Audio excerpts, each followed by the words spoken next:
Nous encadré. Notre texte ce matin, c'est pour commencer 1 Thessaloniciens chapitre 5 et le verset 20, où l'Esprit du Seigneur nous dit « Ne méprisez pas les prophéties ». Vous connaissez peut-être le nom de John Wesley.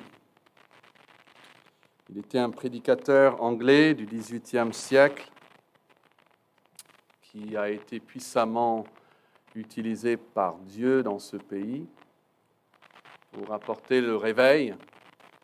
Il a voyagé littéralement des centaines de kilomètres, des centaines de milliers de kilomètres à cheval, prêché des milliers de sermons devant des foules immenses. Imaginez jusqu'à 40 000 personnes réunies et il prêche sans micro, sans aucune aide, et tous l'entendent. C'était certainement des expériences incroyables à voir. Et il a dit ceci: « J'ai compris que je suis une créature d'un jour, traversant la vie comme une flèche fend l'air. Je suis un esprit venu de Dieu et qui retourne à Dieu, planant sur le vaste abîme, jusqu'à ce que, dans quelques moments, je disparaisse et je tombe dans l'immuable éternité. » Ça, c'est notre vie. Un souffle, dit la Bible. Et il dit, j'ai besoin de connaître une chose: le chemin qui mène au ciel et le moyen de débarquer heureusement sur cette plage bénie, c'est-à-dire sur le paradis. Ça, c'est la chose que je dois savoir rapidement avant que ma vie ne prenne fin.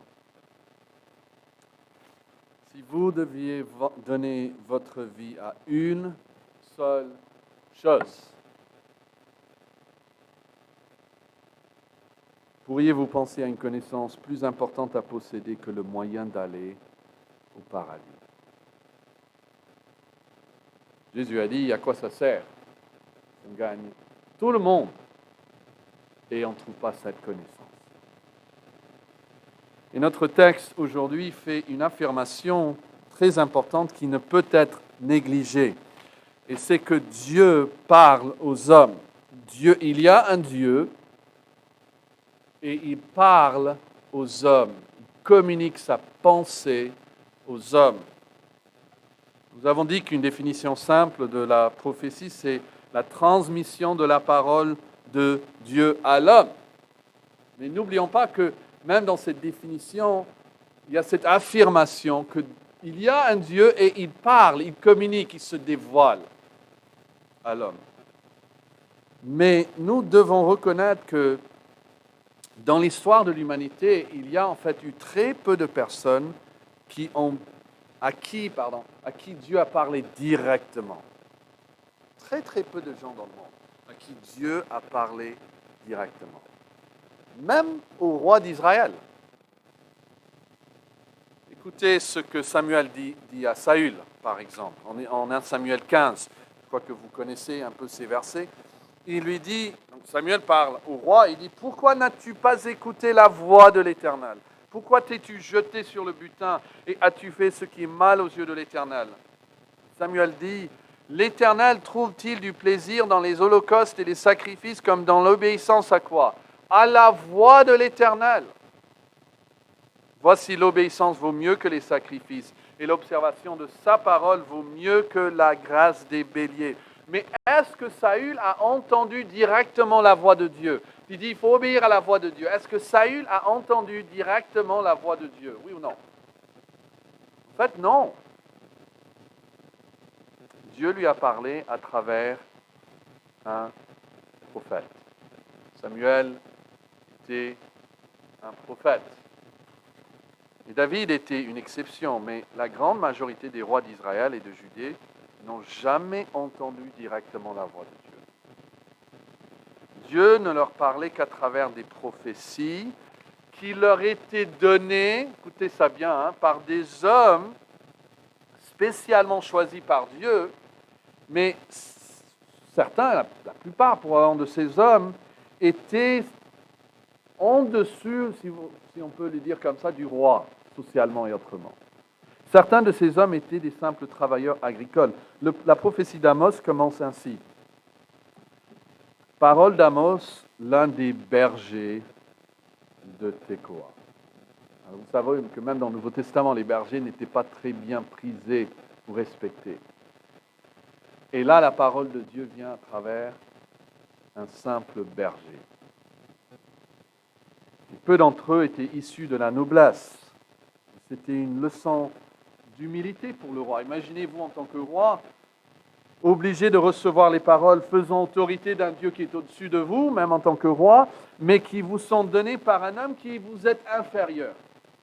En termes de statut, de richesse, d'éducation, de pouvoir, parfois un simple berger, il arrive et il dit « l'Éternel te dit de faire ici ou ceci ou cela ». Et c'est comme ça que Dieu a choisi de parler à ses rois.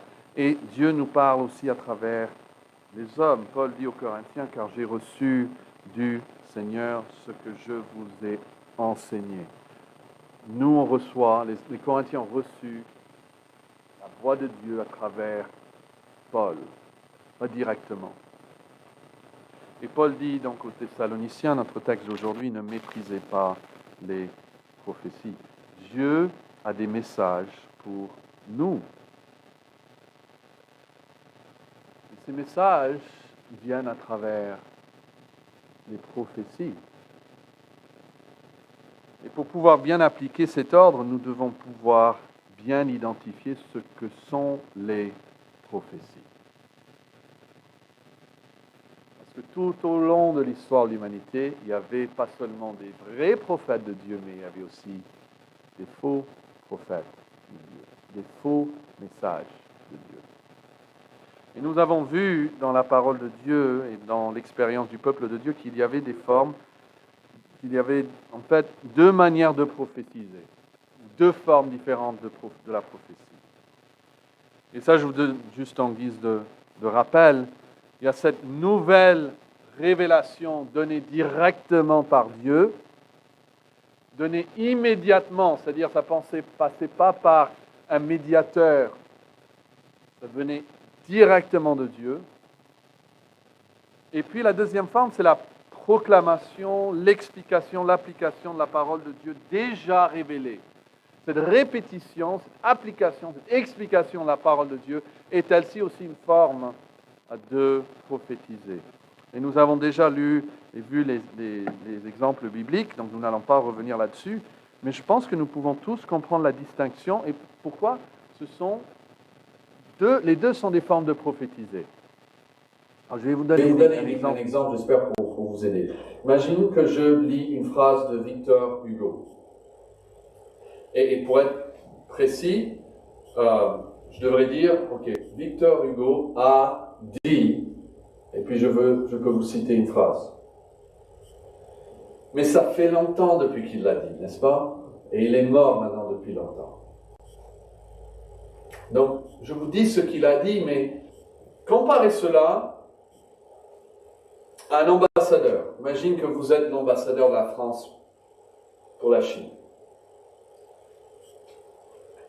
Et vous pouvez dire, le président Macron dit, si vous agissez ainsi, je ferai cela. Et vous parlez, non? Dans cet exemple, vous parlez réellement pour le président.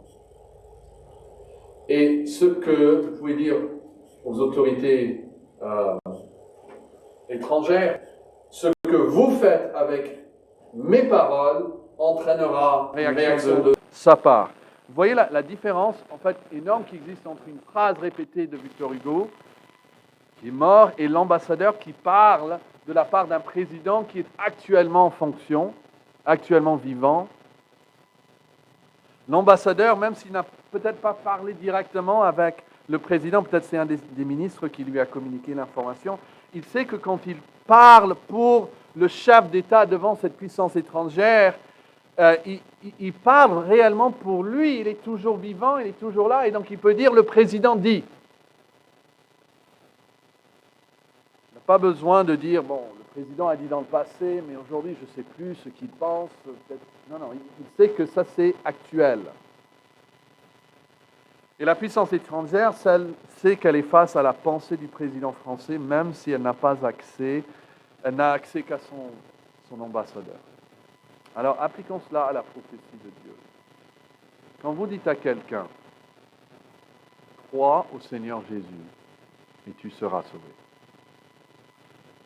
Vous n'êtes pas en train de citer une phrase que Dieu a dit dans le passé, que peut-être même aujourd'hui, maintenant il a changé d'avis ou il n'est plus là, donc voilà, c'est juste une phrase historique. Loin de là, Dieu est toujours vivant, n'est-ce pas? Dieu est présent dans votre conversation. Il a des désirs pour cette personne qui vous écoute. Vous parlez comme des ambassadeurs, c'est Dieu lui-même qui le dit, hein. Vous parlez comme des ambassadeurs de Dieu quand vous dites « Crois au Seigneur Jésus et tu seras sauvé ». Et donc Dieu est réellement en train de lui parler à travers votre bouche. De même que le président parle par le biais de ses ambassadeurs, Dieu parle à travers votre bouche. Vous pouvez donc dire « Ainsi parle l'Éternel » avec toute l'autorité d'un prophète de l'Ancien Testament. Tant que vous vous conformez, bien sûr, à ce que Dieu a réellement dit. Si l'ambassadeur commence à dire des bêtises, il va être rapidement recadré et ramené en France, n'est-ce pas? Alors rappelons-nous que la parole de Dieu est vivante, elle est efficace. Mais comme quand nous la donnons à quelqu'un d'autre, c'est ça qui est si beau, quand je donne la parole, même individuellement à quelqu'un d'autre, c'est comme si la parole de Dieu est actualisée. La parole de Dieu a toujours été présente, mais c'est comme si Dieu passe à l'acte maintenant. Il y a quelque chose qui se passe, il y a un phénomène. Dieu passe à l'acte, il va confronter la personne avec sa parole, la parole de Dieu, grâce à notre intervention. C'est nous qui, dans la chaîne, amenons la parole de Dieu à cette personne. Et Dieu dit, comment peut-ils croire s'ils n'ont pas entendu? Comment est-ce qu'ils entendront s'il n'y a pas de prédicateur? Nous faisons partie donc de la chaîne de la parole de Dieu pour qu'elle arrive depuis la pensée de Dieu jusqu'au cœur de l'homme ou de la femme ou de l'enfant qui nous écoute. Dieu lui parle en ce moment-là avec toute l'autorité que si c'était une voix qui sortait des cieux. Et si la personne rejette la parole, il faut savoir que ce n'est pas vous qu'elle rejette. C'est Dieu qu'elle rejette. Mais quand vous dites « Ainsi parle l'Éternel », vous n'êtes pas en train, je sais, vous n'êtes pas en train de prétendre que Dieu vous a parlé sans intermédiaire. Pas plus que la personne à qui vous dites « Ainsi parle le Seigneur » reçoit une parole directement de Dieu. Vous n'êtes pas en train de dire « Vous avez une nouvelle révélation donnée directement sans autre outil, sans autre médiateur. » Nous avons donc ces deux formes de prophétie, deux manières de prophétiser ou de parler pour Dieu. Une nouvelle révélation donnée directement, immédiatement de Dieu, par Dieu, ou la proclamation, l'explication, l'application de la parole de Dieu déjà révélée. Alors, quelle est la forme qui reste et quelle est celle qui cesse? Ou, je peux poser la question comme ça, Dieu parle-t-il encore de ces deux manières? Par l'intermédiaire de sa parole inspirée et aussi également directement à l'homme de façon immédiate. Alors nous affirmons que la révélation de Dieu lui-même nous indique que les révélations directes, immédiates, ont cessé. Dieu ne parle plus de cette première manière, sans intermédiaire. Ce n'est pas parce qu'il ne peut pas. Et ce n'est pas non plus parce que Dieu soit moins actif de nos jours ou même qu'il parle moins. mais c'est que la Bible révèle que Dieu parle de différentes manières. Et puisque nous avons une parole complète et efficace, il ne parle plus de manière directe à l'homme, comme il ne va pas venir au roi directement. Il insiste que l'homme accepte non seulement sa parole, mais la manière dont il parle à l'homme, ou l'outil, ou le canal par lequel il parle. Il y a beaucoup de gens qui disent « Ok, si Dieu est vrai qu'il me parle directement. » Et c'est une demande que Dieu ne va pas exaucer. Il a parlé, il parle encore, mais il faut que l'homme accepte. Comme le roi doit accepter le berger, le pécheur aujourd'hui doit accepter la manière dont Dieu lui parle. Il y a une forme de prophétie qui a été abolie. Abolir veut dire mettre fin à l'existence de quelque chose, supprimer. C'est très important que nous sachions trouver la source où puiser les paroles de l'Éternel. Et je vous ai donné il y a 15 jours quelques raisons pour lesquelles ce sujet est tellement important à ma pensée. À cause de l'importance du sujet, c'est la parole de Dieu. Vraiment, je crois qu'il n'y a pas de sujet plus important. Il y a peut-être des sujets aussi importants, mais il n'y a pas de sujet plus important que de parler de la parole de Dieu. Parce que c'est la source de toute notre connaissance, même de toute notre espérance. Il faut que Dieu parle. Et il faut qu'on sache le reconnaître. Et donc, il y a un danger pour ceux qui sont confus. Ils peuvent être troublés, facilement ébranlés. Nous avons vu ça la dernière fois, par une parole, soi-disant, de Dieu, mais qui les ébranle. Et puis, à cause de la tentation que suscite la confusion, de mépriser toutes les prophéties. Donc, il y a certaines qui écoutent tout, et puis il y a d'autres qui disent « Moi, je rejette tout ». Et ça aussi, c'est grave. Mais je vais vous donner encore une raison biblique pour laquelle il est très important de pouvoir identifier la source de la vérité divine. Et c'est que l'homme naturel cherche des sources d'informations qui le confirment dans sa pensée et dans son péché. Prenons l'Internet. Maintenant, aujourd'hui, on peut, même les infos, on a notre choix de sources, n'est-ce pas? Et nous gravitons vers les sources qui sont déjà en phase un peu avec notre pensée. Et donc j'ai entendu une fois à la radio que quelqu'un, par exemple, qui nie que les attaques du 9 septembre se sont réellement produites, il peut aller sur Internet, est-ce que ça s'est vraiment produit, et il va découvrir qu'il y a plus de 2 millions de personnes qui se sont réunies pour tous nier, en fait, le fait qu'il y a eu ces attaques. Et donc, ils se sont, en fait, confirmés dans ses pensées. Et c'est la même chose dans le domaine religieux. Surtout maintenant avec l'Internet, avec YouTube, on peut croire ce qu'on veut et trouver de nous-mêmes, depuis notre salon, sur notre portable, un prophète ou un prédicateur ou une église qui va nous dire c'est ça, vraiment, la parole de Dieu. Et 2 Timothée 4, Paul dit « Je t'en conjure devant Dieu et devant Jésus-Christ qui doit juger les vivants et les morts au nom de son avènement et de son royaume. Prêche la parole. » C'est-à-dire la parole de Dieu. Ça le prédicateur est conjuré à faire cela. Prêche la parole, insiste sur la parole en toute occasion, favorable ou non. Reprend selon la parole, censure, exhorte avec une douceur et en instruisant, car, il dit, il viendra un temps où les hommes ne supporteront pas la sainte doctrine, qui vient de la parole, mais ayant la démangeaison d'entendre les choses agréables, ils se donneront une foule de docteurs selon leurs propres désirs. Vous voyez, c'est la demande qui crée après la provision. Hein? Ils demandent des instructeurs, des docteurs selon leurs propres désirs. Et puis, quel est le résultat? Ils détournent l'oreille de quoi? De la vérité. Ils se tourneront vers les fables. si nous ne sommes pas sûrs de savoir où trouver la vraie révélation divine,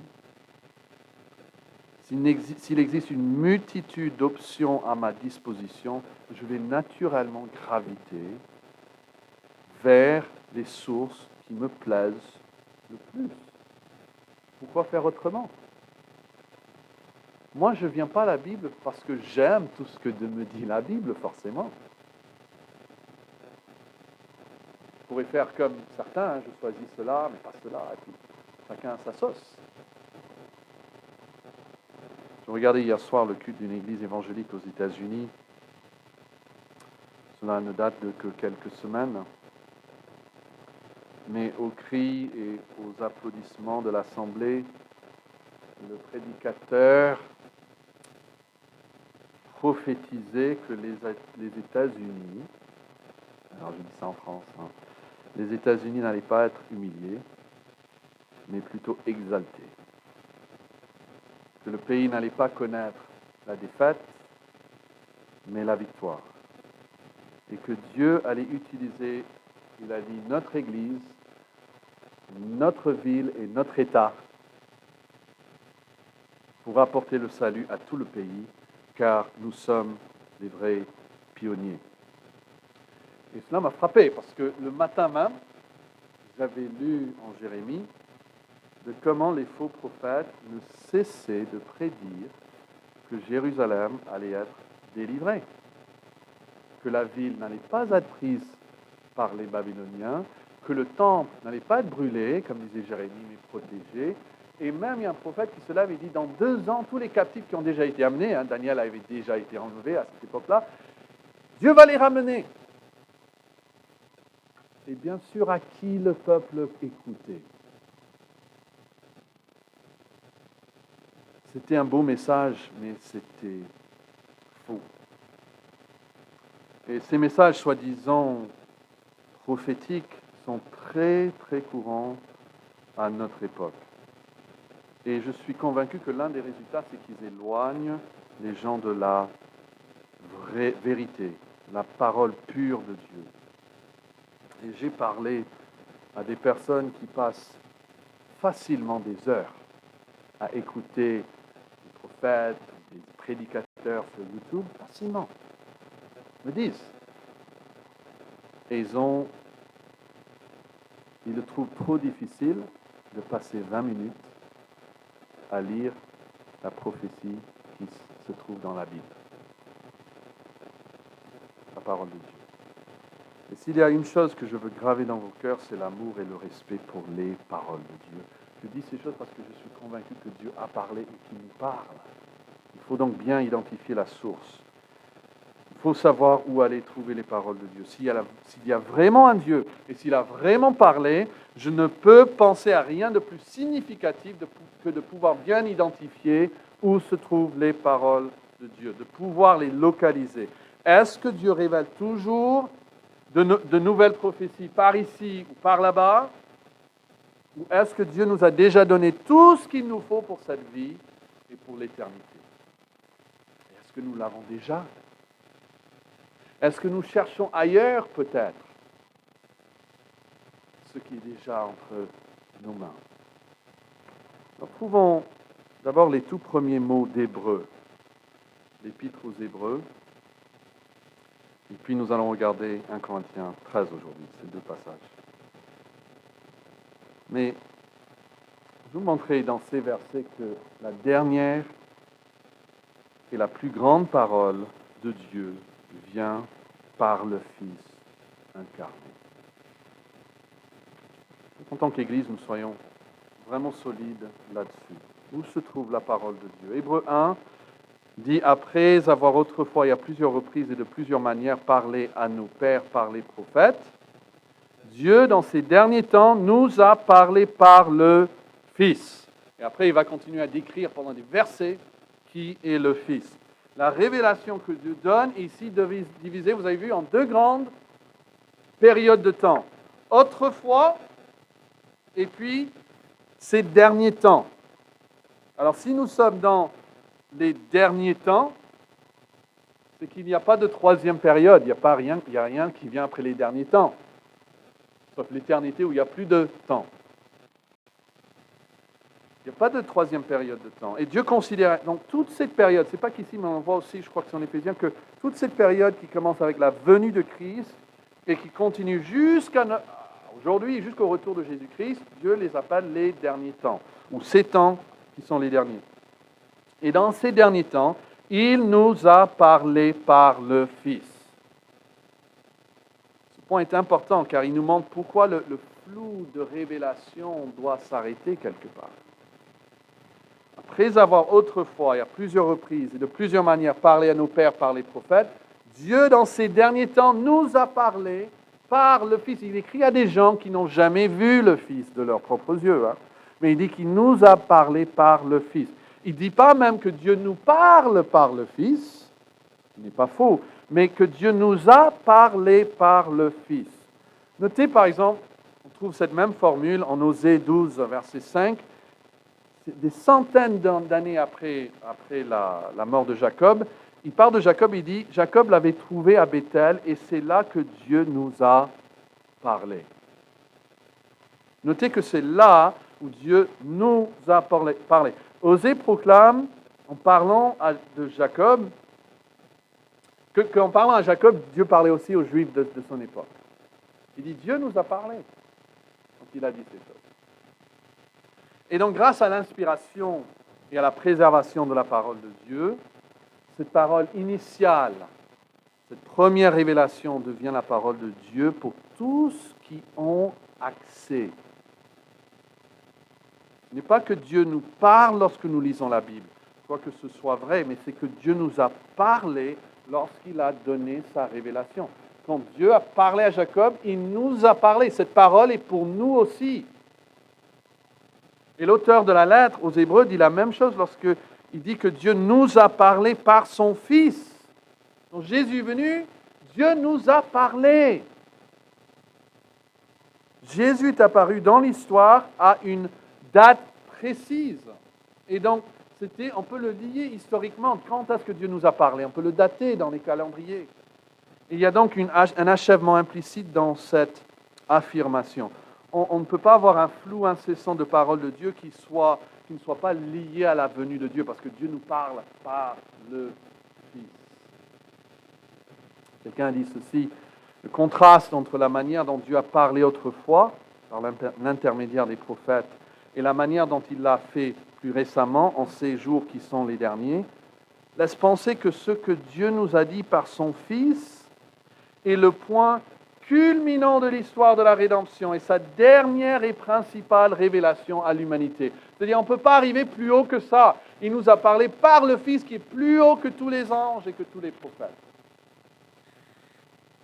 Tout indique que la révélation de Dieu en Christ représente le couronnement de la révélation et qu'il ne faut s'attendre à aucune autre révélation. Il ne faut pas s'attendre à ce qu'on ajoute un livre maintenant à la Bible. Or, qui est qualifié pour nous donner, sous forme écrite, cette grande révélation finale, qui est Jésus? Qui peut nous donner cela? C'est qui? C'est ceux qui ont vu et connu Jésus. Et c'est ce que disent les apôtres.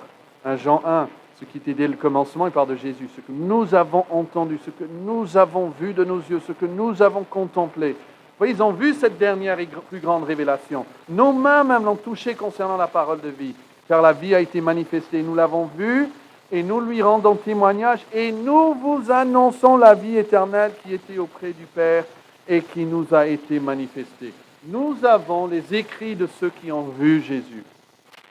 Et il dit donc, ce que nous avons vu et entendu, nous vous l'annonçons à vous aussi, afin que vous aussi, vous soyez en communion avec nous. Or, notre communion est avec le Père et avec son Fils, Jésus-Christ. C'est les apôtres qui sont qualifiés pour nous donner la parole de Dieu, pour nous donner cette révélation par le Fils. Quel était le critère pour être un apôtre de Jésus-Christ? Il fallait avoir vu. Et même Paul, qui vient en dernier, insiste sur le point. Il l'a vu à plusieurs reprises. Et tristement de nos jours, il y a un manque d'intérêt dans les paroles prophétiques des apôtres. Si vous allez sur YouTube et vous tapez prophétie, vous n'allez pas tomber sur les écrits des apôtres. Et Dieu nous a parlé par le Fils, et ce sont les apôtres et les autres témoins oculaires qui ont reçu de Christ la responsabilité de nous communiquer la parole. C'est vraiment ça qui nous. C'est cette parole prophétique. La dernière et la plus grande parole vient du Fils incarné. Et le deuxième passage que je vais vous montrer, c'est en 1 Corinthiens 13. Est-ce que vous pouvez trouver 1 Corinthiens chapitre 13? Quel est le thème d'1 Corinthiens 13? Alors, vous devez savoir, c'est quoi?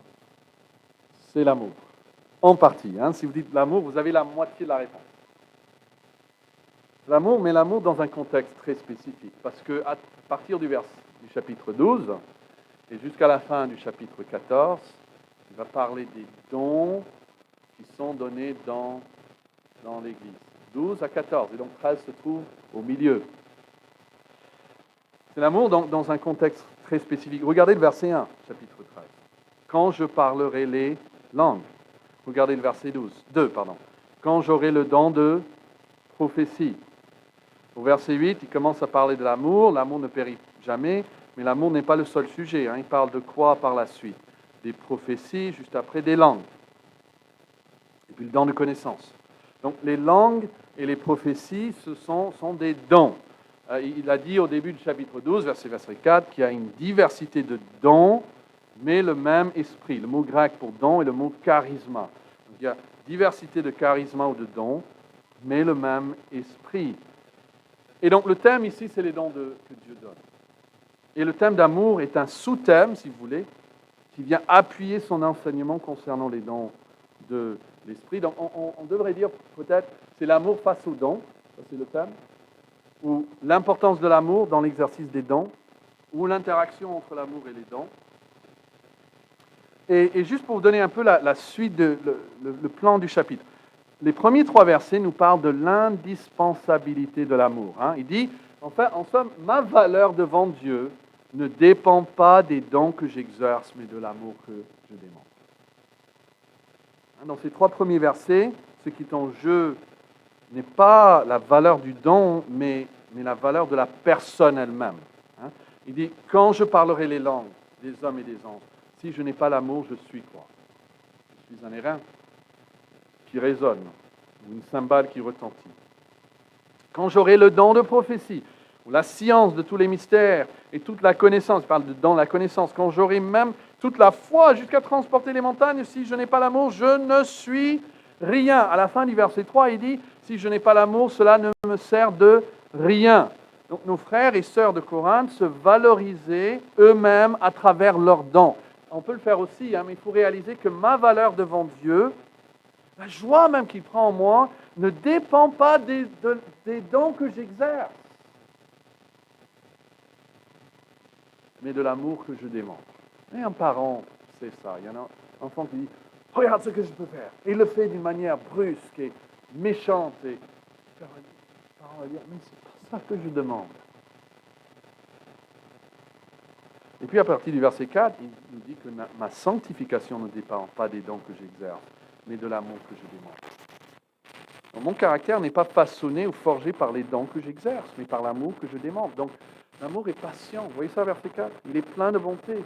L'amour n'est point envieux, l'amour ne se vante pas, l'amour ne s'enfle point d'orgueil, ne fait rien de malhonnête, etc., etc. Donc je peux avoir les plus grands dons et mourir comme Judas, un traître. Je peux prophétiser même la venue du Messie et mourir comme Balaam qui a prophétisé la venue du Messie, en train de combattre le peuple de Dieu. Et donc il est très important dans toute discussion de dons spirituels de souligner le fait que l'exercice d'un don ne façonne pas forcément mon caractère. Je peux être très doué et avoir vraiment un caractère qui ne plaît pas à Dieu. C'est très facile de nous valoriser en disant, est-ce que vous faites ça parfois?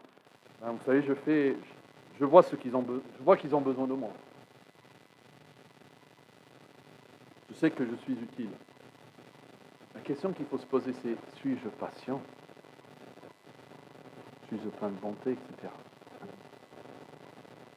Et puis à partir du verset 8, nous voyons que je dois rechercher l'amour dans le présent, car il y aura une fin à tout exercice de don. C'est là cette partie qui nous intéresse. Et pour ne pas nous perdre dans les détails, je vous invite à lire plutôt la première et la dernière phrase de cette section. Regardez la première phrase du verset 8. Il dit « L'amour ne périt jamais ». Et la dernière phrase, c'est en fait la première phrase du chapitre 14, verset 1, où il dit « Recherchez ». Qu'est-ce qu'il faut rechercher? L'amour. Donc, l'amour ne périt jamais, donc recherchez l'amour. Recherchez l'amour, car l'amour ne périt jamais. Ce paragraphe nous parle des choses qui demeurent et qui périssent, les choses qui cessent et les choses qui restent. On parle de la durabilité de ces choses. Et un contraste entre l'amour d'un côté et l'exercice de certains dons. Pas tous les dons, mais certains dons. Regardez le verset 8. L'amour ne périt jamais. Donc l'amour est impérissable. L'amour dure à perpétuité. Mais on ne peut pas dire la même chose de l'exercice de certains dons. Verset 8 encore, les prophéties seront quoi? Abolies. Les langues cesseront et la connaissance, il faut regarder le chapitre 12 pour voir s'il parle des dons de la connaissance, sera abolie. Ce qui suit, une discussion donc des dons de prophétie, de connaissance, de langue et de leur efficacité et de leur durabilité. Et au verset 13, regardez-le, il dit, c'est vrai que l'exercice de certains dons disparaissent de la scène, mais il y a des choses qui demeurent. Maintenant donc, ces trois choses demeurent, la foi, l'espérance, l'amour. Mais parmi les choses qui demeurent, il y a une qui est plus grande que l'autre, les deux autres, et c'est quoi? C'est l'amour. Donc, dans quel sens l'amour est-il plus grand? Quand tu dis la plus grande de ces choses, c'est l'amour. L'amour est plus grand dans le sens qu'il demeure le plus longtemps. Ça, c'est le contexte. Il demeure le plus longtemps. Le thème donc, de tout ce paragraphe, c'est la durabilité des choses. Ce qui cesse, ce qui reste. Encore le verset 8. L'amour ne périt jamais, mais les prophéties seront abolies, les langues cesseront, la connaissance sera abolie. Les verbes périr, abolir, cesser sont des verbes qui parlent tous de permanence, de continuité. Et quand il dit au verset 13, trois choses demeurent, là aussi ça parle de la même chose, la continuité des choses. Donc trois choses, est-ce que vous pouvez suivre ça? Il y a trois choses qui ne vont pas demeurer et trois choses qui vont demeurer. Il y a deux catégories. Et puis dans la catégorie des choses qui demeurent, il y a un grand gagnant. Mais, donc il y a ici, donc, je vais le mettre comme ça, il y a une parole prophétique qui annonce l'abolition du don de prophétiser. Je dis cet extrait, une parole prophétique, parce que c'est ce que c'est, la Bible. Mais il y a une parole prophétique, parce que ça annonce l'avenir aussi.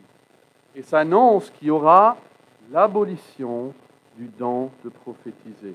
C'est très clair là au verset 8. L'amour ne périt jamais, les prophéties seront abolies. Et quand il dit les prophéties seront abolies, c'est clair qu'il parle d'un acte divin. C'est-à-dire, c'est Dieu qui va mettre un terme aux nouvelles prophéties. C'est comme s'il en donne, et puis il dit stop, c'est suffisant, vous avez tout ce qu'il vous faut, les révélations, les nouvelles révélations prophétiques ne seront maintenant abolies. Et donc il y a un caractère temporaire à ce don. La foi demeure, l'espérance demeure, l'amour demeure, mais les révélations prophétiques seront abolies. Il y a une parole prophétique qui prédit la fin des paroles prophétiques, du don des langues et des paroles de connaissance. Ça, c'est le premier point. Ça, c'est clair. Je crois que tous les chrétiens acceptent cela. Pas de discussion sur ça. Mais la question après, c'est quoi la question après? Quand est-ce qu'ils seront abolis? Ça, c'est la question qui fâche. Quelle est la durabilité des langues et des prophéties?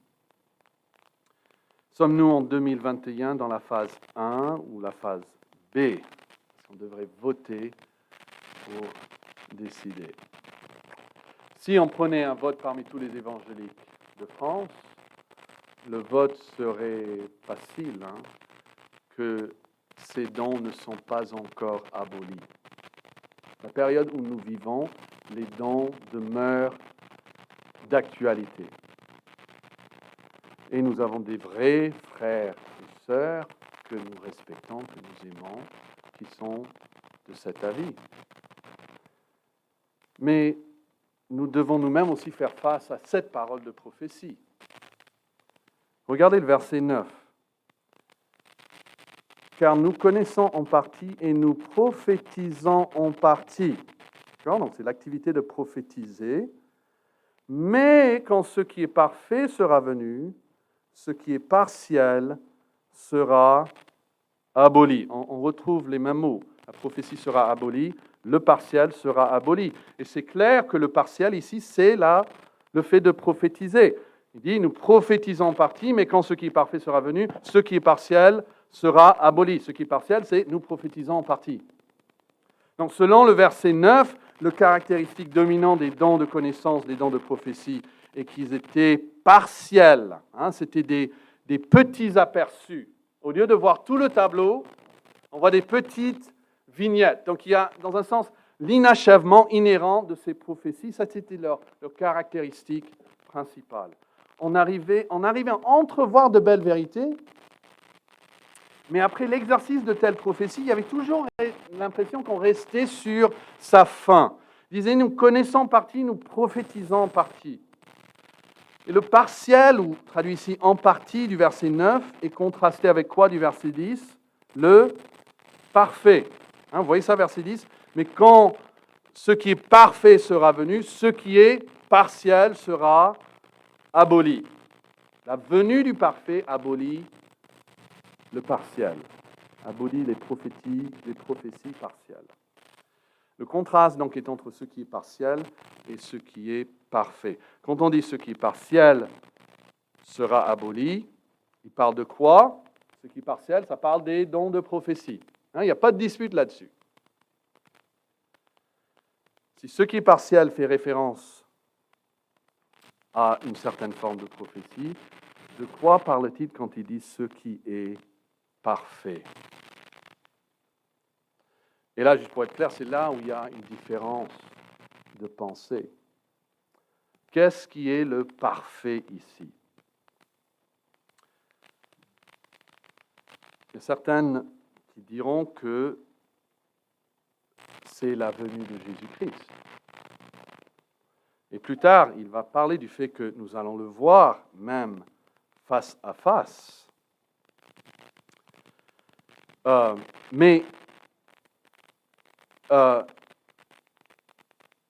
vais vous donner, puis je vais l'argumenter depuis le passage. La fin des paroles prophétiques viendra lorsque la prophétie parfaite sera donnée. Car nous connaissons en partie, nous prophétisons en partie, mais quand ce qui est parfait sera venu, c'est-à-dire quand ce corps de prophétie, cet ensemble de prophéties aura formé un tout complet, ce qui est partiel, notre situation actuelle pour l'apôtre, sera aboli. Les paroles prophétiques viendra lorsque la prophétie parfaite sera donnée. Certains disent que ce qui est parfait, verset 10, parle du retour de Jésus, quand je le verrai face à face.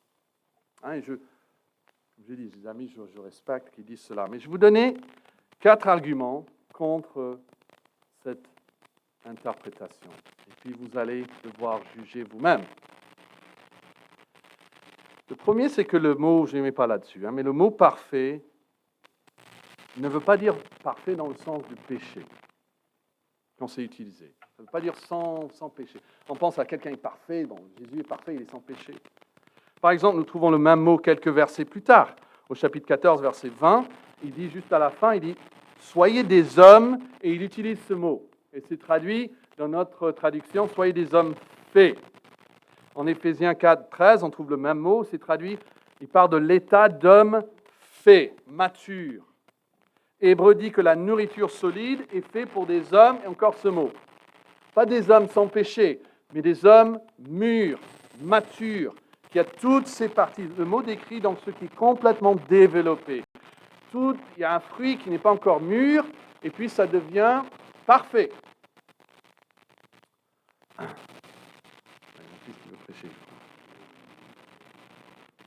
Le contraste donc n'est pas entre un état de pécheur et un état sans péché.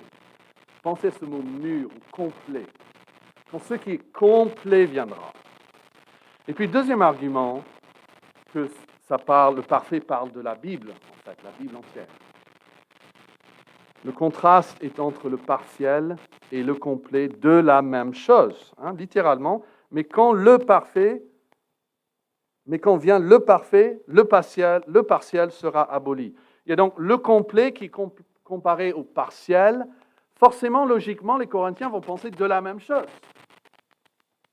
Quand le complet est là, le partiel de la même chose sera aboli. Ce n'est pas logique de dire quand le complet parfait, et je pense à une chose, je pense à la venue de Jésus, sera venu, le partiel, et là je recommence à penser maintenant à la prophétie, elle sera abolie. S'il pensait à deux choses différentes, il aurait spécifié. Mais donc quand il dit, quand le parfait, quand le mûr, le complet sera là, les petits morceaux disparaîtront. Il dit donc ce qui est parfait, sans spécifier de quoi il parle, il faut présumer qu'il parle de la même chose. Mais quand ce qui est parfait ou complet sera venu, ce qui est partiel dans cette même catégorie sera aboli. Quand la prophétie parfaite et complète sera là, les prophéties partielles seront abolies. Dans l'histoire du fils prodigue, le jeune homme dit à son père, « Mon père, donne-moi la part de bien qui doit me revenir. » Sa part, c'est ce même mot, traduit partiel. Il ne dit pas, je suis imparfait, ma part imparfaite, mais c'est une partie du tout qui m'appartient, je veux ça. Et Paul dit, quand il y a 2 ou 3 hommes à l'époque qui prophétisaient, c'était une partie du tout. C'était une partie, c'était en partiel, c'était des petits bouts, des petits morceaux. C'est comme si l'héritage est coupé dans des parts distinctes. Et il faut savoir que le Nouveau Testament n'existait pas à cette époque. Savez-vous que quand Paul écrit aux Corinthiens, il y a au maximum un seul évangile qui est écrit? Probablement pas, parce que Marc a été écrit à peu près à cette époque, mais il faudra 10 ans avant que Matthieu et Luc écrivent leur évangile, et 35 ans avant que Jean écrit l'évangile de Jean. Ces chrétiens n'ont jamais lu l'évangile de Jean. Jamais lu l'Apocalypse. Jamais lu la plupart des lettres de Paul.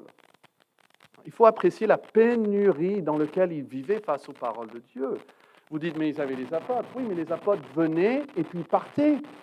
Est-ce que vous vous rappelez de ce qui a été prêché il y a 1 an? Est-ce que vous vous rappelez de ce qui a été prêché la semaine dernière? Vous voyez, ils ont besoin de la parole de Dieu. Et Dieu, donc, leur donne. Il répond à ce besoin.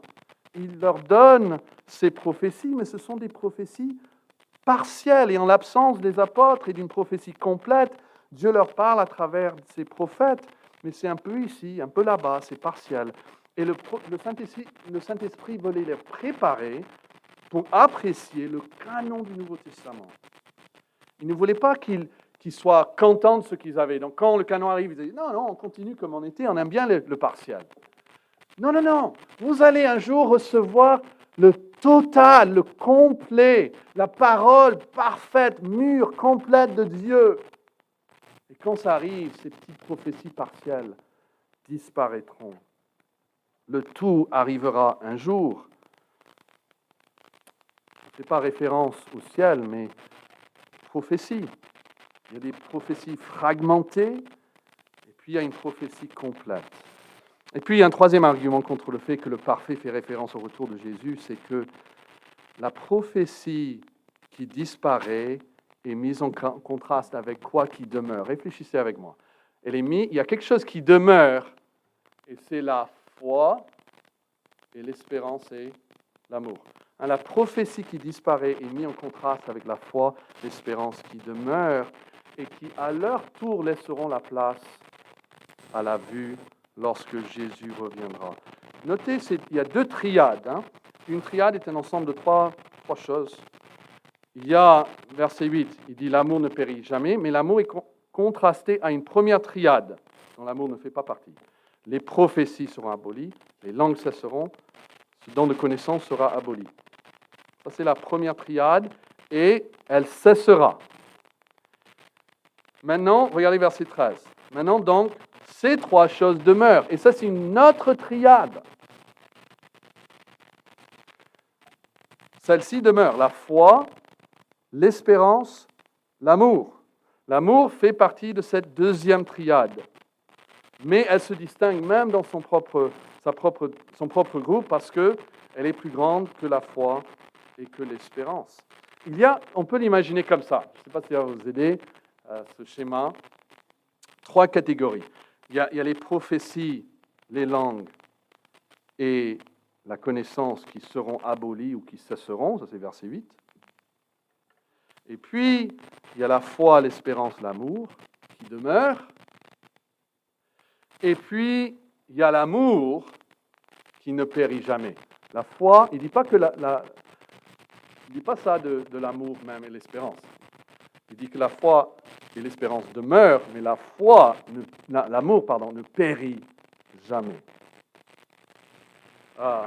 Et puis, je ne vais pas lire les versets, mais il parle de trois, en fait. Il donne l'illustration d'un enfant, et puis il devient un adulte, et puis un jour, il verra Dieu face à face. Il y a trois épisodes dans ce verset. La Bible dit que nous marchons aujourd'hui par la foi, non par la vue.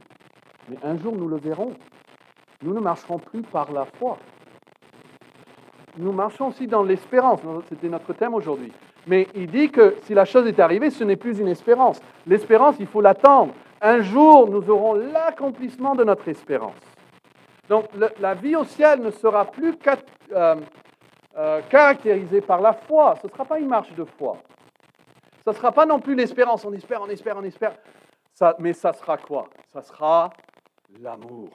Vous voyez, l'amour ne change pas au ciel. En fait, l'amour devient plus grand et plus vaste et plus parfait.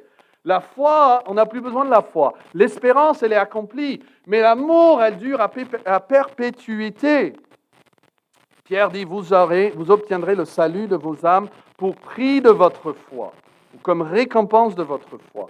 Donc la foi donne place à l'amour, la foi donne place à la vue, l'espérance donne place à la récompense, mais l'amour ne périt jamais. Il faut donc un temps, quand même, où on vit toujours par la foi, mais sans de nouvelles prophéties ou langues. Vous voyez, parce qu'il y a toujours cette distinction entre ces dons, prophétie, langue, connaissance, et ils sont contrastés à la foi qui demeure. Mais la foi, quand Jésus revient, on n'aura plus besoin de la foi. Donc, quelque part avant sa venue, où nous vivons toujours par la foi, où la foi demeure, l'espérance demeure toujours, où il y a déjà une cessation de ces trois dons. Si le Saint-Esprit voulait dire que les prophéties et les langues allaient être abolies lors du retour de Jésus-Christ, il n'aurait pas dit que la foi et l'espérance demeurent. Il n'y aurait pas eu de contraste à faire entre ces choses. Parce que le contraste, c'est par rapport à leur longévité, ça. Il n'y a pas de contraste, parce qu'en fait, ils vont tous terminer au même temps. La grandeur ici parle donc de leur longévité, pas forcément de leur valeur. Et nous pouvons donc dire que le parfait fait référence à la prophétie complète, non pas le retour de Jésus-Christ à cause de ce contraste. Et voici un quatrième, je vais juste vous le dire et même pas le développer. Mais le parfait parle de la Bible parce que la Bible est appelée la parole prophétique. Nous verrons cela une prochaine fois, mais la Bible elle-même est appelée la parole prophétique et elle est parfaite. Je suis convaincu que nous vivons donc dans cette époque du milieu, où la foi, l'espérance, l'amour demeurent, et nous attendons le jour où nous serons englobés par l'amour. Et donc, il n'y a pas à chercher de nouvelles prophéties, il n'y a pas à chercher à exercer ce don de langue miraculeuse, Il n'y a pas à chercher même ce don de connaissance que Dieu donne, une révélation que Dieu donne en connaissance. Nous devons chercher la parole prophétique là où elle se trouve. Et je termine comme j'ai commencé avec la citation de Wesley, et je vous donne la fin. Il dit, « J'ai besoin de connaître une chose, le chemin qui mène au ciel et le moyen de débarquer heureusement sur cette plage bénie. » Et puis il dit ceci, « Dieu lui-même a daigné nous enseigner ce chemin. Il est descendu du ciel pour cela. Il a écrit dans un livre ce qui en est. » Et puis il dit, « Oh, donnez-moi ce livre. À tout prix, donnez-moi le livre de Dieu. » Vous voyez, c'est là où se trouvent les prophéties de Dieu. Je le possède. Il dit. Dans ces pages est contenue la science qui me suffit, que je sois homo unius libri, c'est-à-dire l'homme d'un seul livre. Mes amis, lisez votre Bible. C'est elle la parole parfaite et prophétique de Dieu. Et il vous parle par ce moyen. Seigneur, merci pour ta parole. Merci pour tout ce que nous avons pu partager par rapport à l'espérance qu'elle nous donne. Et donne-nous la connaissance que nous avons entendu parler de Dieu. Et Dieu nous a parlé aujourd'hui. Nous sommes donc redevables maintenant devant toi. Que nous ne restons pas l'indifférent, que nous ne méprisons pas ta parole. Que nous soyons transformés par ton esprit qui travaille en nous.